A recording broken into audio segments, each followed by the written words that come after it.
অধীর চৌধুরীর convoy আটকালো police. Murshidabad জেলার বহরমপুর শহরের দয়ানগর হনুমান মন্দির সংলগ্ন এলাকায় বহরমপুরের কংগ্রেস প্রার্থী অধীর রঞ্জন চৌধুরীর কনভয় আটকালো বহরমপুর সদরের ডিএসপি সুশান্ত রাজবংশী সহ বিশাল পুলিশ বাহিনী।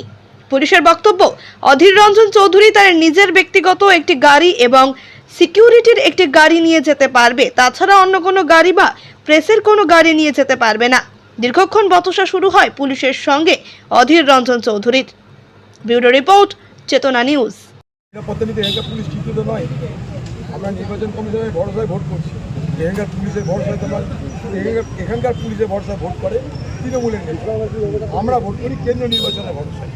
তবুও বলবো, এখানে যিনি এসপি সাহেব আছেন তাকে বললে অন্তত ফোনটা ধরতেন, রেসপন্সটা করতেন, এটুকু বলতে পারি।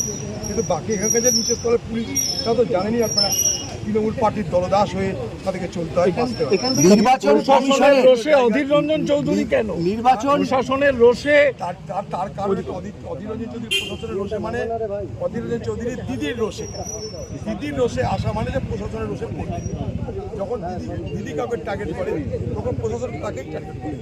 তবে এগুলো আমাকে ঠেকানো যাবে না, আমি চলতে থাকি।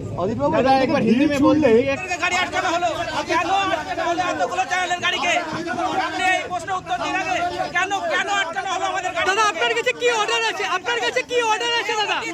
দাদা কার অর্ডার আটকালেন এবং কি অর্ডারটা দেখেন দাদা? কি দেবো না, যা কথা দিয়েছে কথা আমাদের ভিতরে এজেন্ট আছে, তার সঙ্গে দেখাও করে এলাম। কোনো ভোট লুট হচ্ছে না, কিন্তু ডিস্টারবেন্স তো হচ্ছে। আমাদের একটা কর্মীকে কোথায় চর মেরেছে, এটাও শুনলাম। পাগল হয়ে গেছে তৃণমূল, এখন পাগল হয়ে করছে কিছু। এগুলো রেজিস্ট হবে, এগুলোর মোকাবেলা হবে।